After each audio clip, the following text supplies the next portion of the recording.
Hi, I'm Diane Devani, broker owner of Pacific Ridge Real Estate, And I'm John Cohen, president of Qualified Financial, a local mortgage broker. and this is the Weekly Five. Thank you for joining us. Hey, John.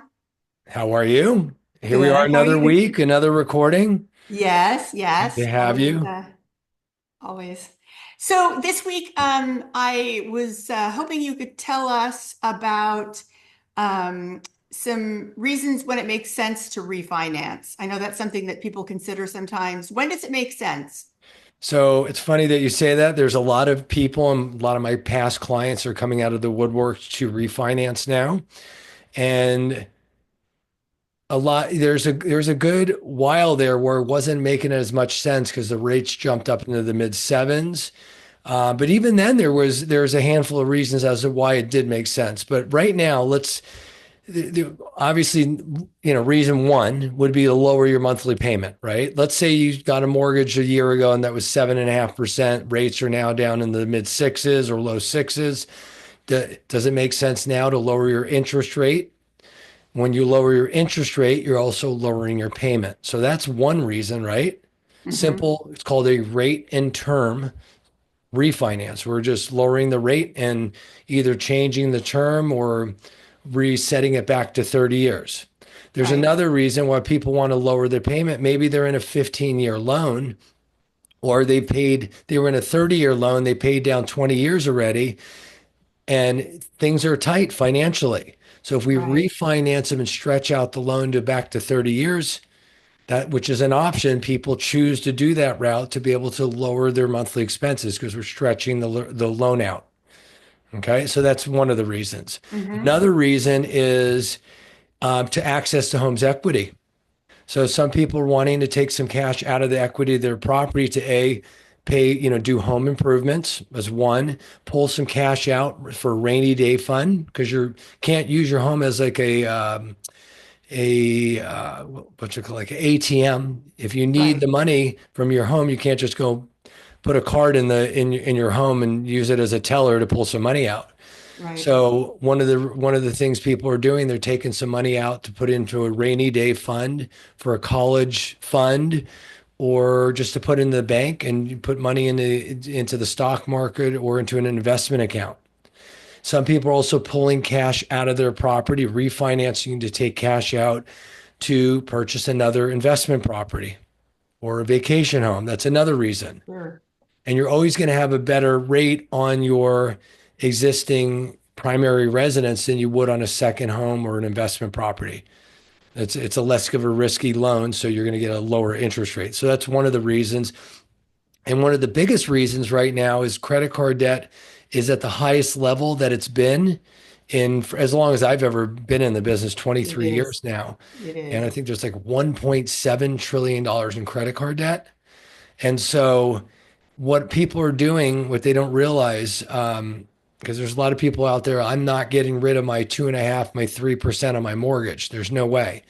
But some of these same people are maxed out on credit cards. They're drowning in credit card debt.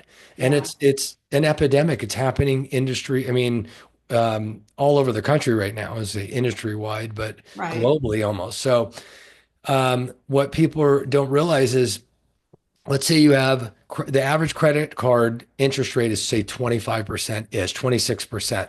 Hmm. Let's say you have one credit card that's at 26%, one that's at 20, one that's at 19, one's at 31, and then you Hmm. have your mortgage at 2.75.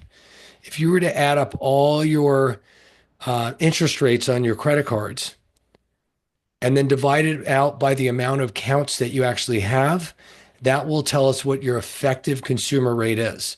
So in that case, I'm just coming up with a number. Your average consumer rate is like 18% Right. or 17%, whatever that number is.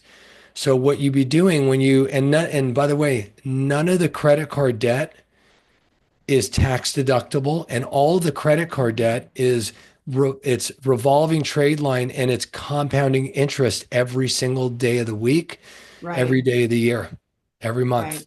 So Right. as you make a minimum payment, interest keeps getting tacked back on until the Yeah. next payment. You're back to where you started if you're making those minimum payments. So when people realize Their effective rate is much higher on their total overall consumer debt if you take your home and pay off all your credit cards through a cash out refinance, which what we do is we replace your loan with a new brand new loan, which will come with a new interest rate. And Mhm. in within that loan, we're covering all their closing costs and paying off all those credit cards to zero balances. We Mhm. A, eliminate all the compounding interest. B, we lower your overall monthly expenses because we now consolidated everything into one simple lower monthly payment. And we're Right. finding people, saving money $500, $1,200 a month. And then what they can do if they choose, they now have some payment relief, which is always nice if Yeah. that's what they choose. And if they're concerned that they just added money back onto their property and that they raise their rates, do in the process their mortgage rate in doing so, which by the way is tax deductible, they could Right. take that monthly savings. Let's say we're saving you $1,000 or $800 a month on your overall monthly payments. You could take that $800 a month, apply it towards your monthly mortgage payment, overpay your Right. mortgage payment, and now, and I can do the math for anybody that's out there looking to do this for you ahead of time, and it'll tell us how quick we can pay that house off. So Right. if you're Right. adding $800 a month or whatever you're saving to the mortgage, obviously the term of the loan is going to lower. So let's say Right. all of a sudden now we're paying 18 years on a 30-year mortgage because you just added $1,000 of extra payment that went straight towards your principal. And when Right. you do that, we can look to see what your effective rate is on that. Even though you might have taken a 6% by paying it off early, you're only paying interest as if you only had a 4%. Mhm. And I can Mhm. give the exact numbers and math when doing that. So those are really the main reasons why people are refinance. Again, lower the monthly expenses, take some cash out, and then consolidate debt. Those are the main ones.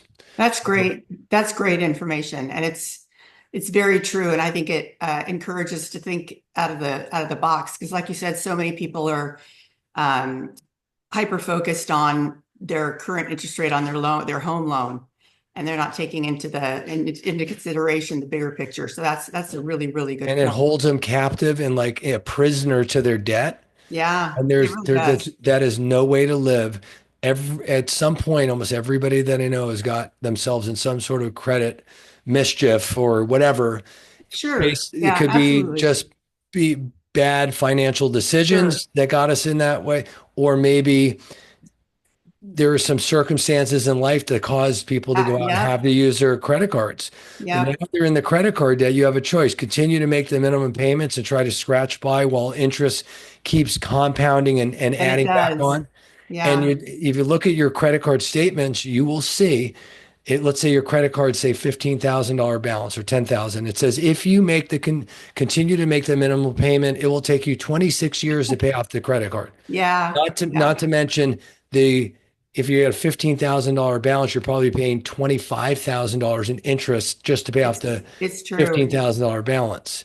It's true. So if you're out there and you're one of these people, you own a home, you have equity, you have credit card debt, um, and you're drowning in the debt and feel like you're spinning your wheels, feel free to reach out to me. We can look to see if it even makes sense or not.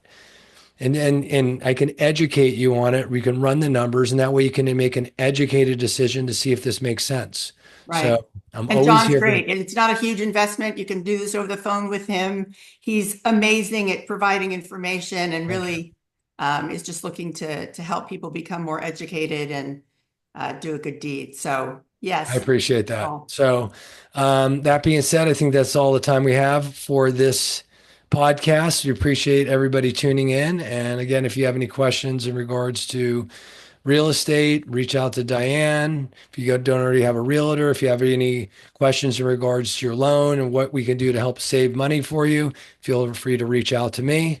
And I think that's it. Until next time, thanks for joining us. over and out. Bye bye.